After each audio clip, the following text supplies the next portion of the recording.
Look, I'm going to be brutally honest with each and every one of you that clicks on this video. I'm a little excited.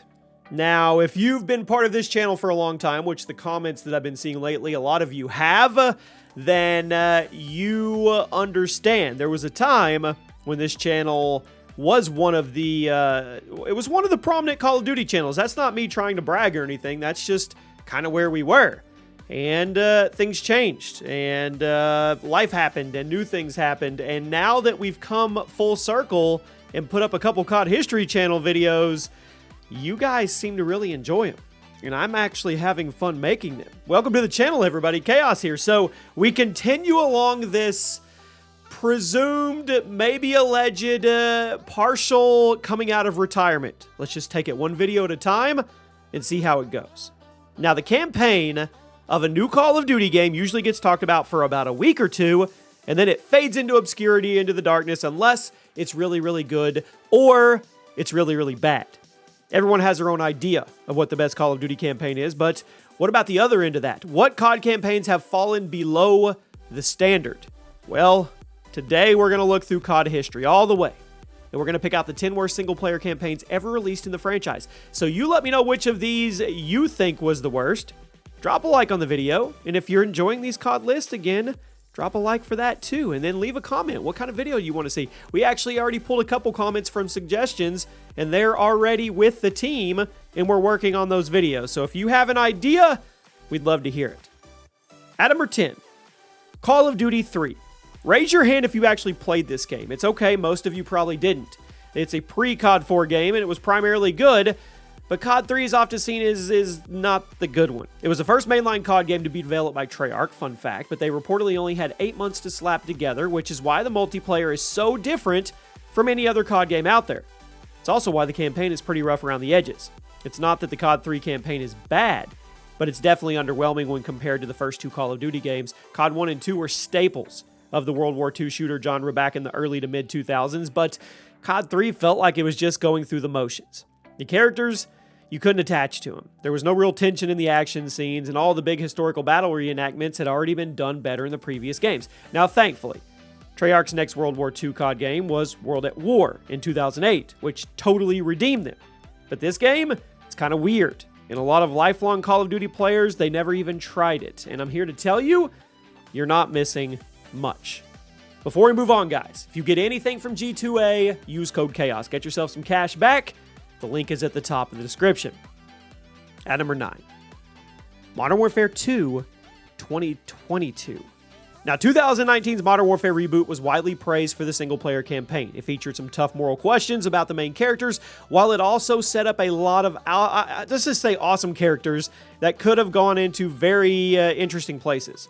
Unfortunately, the 2022 follow-up didn't do much to build off those characters, and there were a lot of fans that were disappointed. Now, I don't want to act like Modern Warfare 2 2022 was a complete horrible experience, but it was a step down from the 2019 Modern Warfare campaign. It also did not help that this Modern Warfare 2 did its best to repeat some of the shocking moments and plot twists of the original. Modern Warfare 2, I mean, that's what made it special. I mean, let's be real. The 2009 version did the campaign way better in basically every way. Maybe I'm too harsh because of the disappointment factor, but ultimately, I look at this as a bottom tier COD campaign. I just do. At number 8, Black Ops 4. And I know what you're thinking. Jimmy, Black Ops 4 did not have a campaign. Well, you're right and you're wrong. Black Ops 4 did not have a traditional mission-based single-player campaign. Instead, it had a whole lot of training missions for all the different specialists that had some cinematic cutscenes in between them just to give some kind of story and reason for all of it happening. I know, the specialist missions were never meant to be compared to full-fledged single-player campaign, but that doesn't mean that they were good. It really doesn't. The Black Ops 4 single-player content is honestly really bad. And the only reason it's down at number 8 instead of getting a higher placement is because, well, it's not really trying to be a single-player campaign.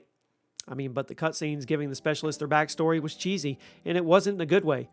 I wish Treyarch was given the opportunity to finish this game's playing campaign, because there was one, because it seemed like the story had a couple decent ideas, but what we ended up getting was not it. It just wasn't. At number 7, Call of Duty World War II. This may be a bit of a controversial take because I know a lot of people actually love that campaign, but if you ask me, It was way too short, and it was way too safe. The story was very by the books. It was predictable, and while that may not have been a problem for you, it kind of bothered me because World at War did it so much better.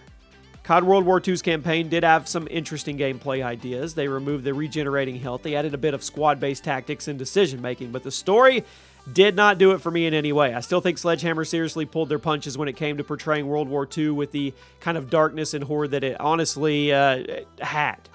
COD World War II just felt like a blockbuster action movie set in World War II, and that wasn't good enough for me. This was actually the first time a Call of Duty campaign. It actually made me bored halfway through. That doesn't happen very often. At number 6, World at War Final Fronts. Raise your hand if you remember this game. Now, World at War is seen as one of the best COD campaigns to date, but there was actually a spin-off called Final Fronts. It was released exclusively for the PlayStation 2 and developed by Rebellion, the same people who made the extremely underrated Alien vs. Predator games. Now, Final Fronts was meant to be a side story to World at War, but the plot was basic, the level design wasn't interesting, the artificial intelligence was pretty dumb. I mean, I guess if you still have a PS2 lying around, if you have a PS2 emulator on your computer, something, it's worth playing Final Fronts just because it's a funny piece of COD history, but don't expect anything good to come out of it.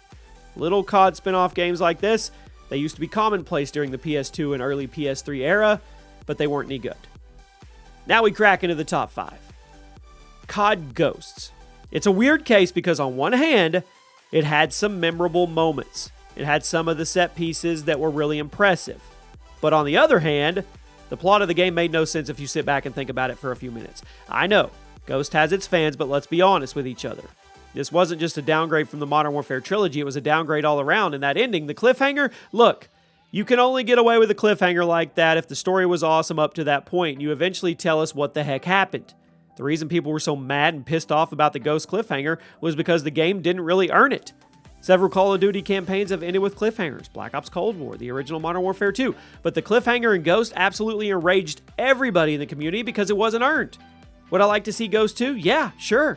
I think the setup had some decent ideas, and the characters had potential for a new team of writers to build upon, but as it stands, Ghost is a bottom 5 COD campaign if you ask me. You can think this multiplayer in the game is great, I understand, but I mean, the campaign wasn't it. At number 4 today, Black Ops Declassified.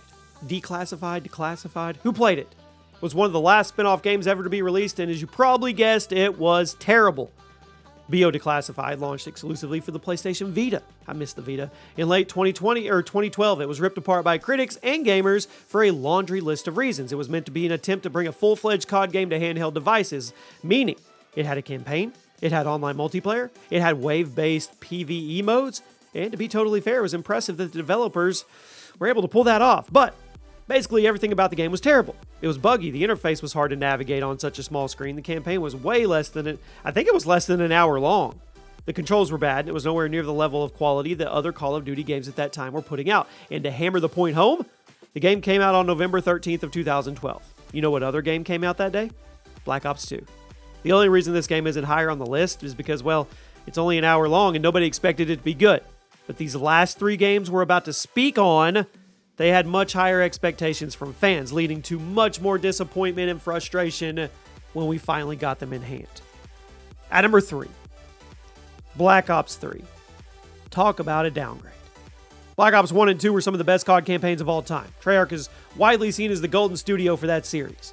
But BO3? Yeah, I have no idea what happened here. The train went boom. It doesn't seem like anybody else knows either. Black Ops 3 has almost nothing to do with the first 2 Black Ops games, and if you were completely to erase the Black Ops logo from the box, nobody would be the wiser. But unfortunately, that wouldn't make the plot any more coherent, because even though I played through this entire campaign twice, I couldn't tell you what the point was. New factions, new technology are introduced without ceremony, and we're just expected to go along with it. The characters don't have very thought-out motivations, and since Treyarch was trying to get dark and trippy with the sequences, this just meant the player would sometimes completely miss what was supposed to be happening. Black Ops 3 was a great game for multiplayer and zombies, but the campaign, a hot mess. Put it at the bottom 3, and I don't think anybody should complain. At number 2, Vanguard. I feel bad for Sledge. I do sometimes. It seems like no matter what, they always get the short end of the stick when it comes to orders from Activision. It's very clear. They didn't actually want to make another World War II game, but Activision demanded they make COD Vanguard anyways, and the story was obviously rushed and shallow, even more so than COD World War II. COD World War II's plot was simple and predictable, but at least it got us from point A to point B. Vanguard's characters are all just one-sided stereotypes going from set piece to set piece with no motivations beyond get to the next set piece. In the writing, it was rough. Sledgehammer tried to inject excitement into the game by giving the main characters a bunch of one-liners, but those one-liners are frankly, they're cringeworthy. Vanguard is a really bad Call of Duty campaign, but there is one game that was somehow worse. I know, here we are at number 1, Modern Warfare 3 2023. This game was clearly not ready for release in every capacity. Not only is the Modern Warfare 3 campaign insultingly short, but it also introduces a ton of plot holes to the new Modern Warfare continuity.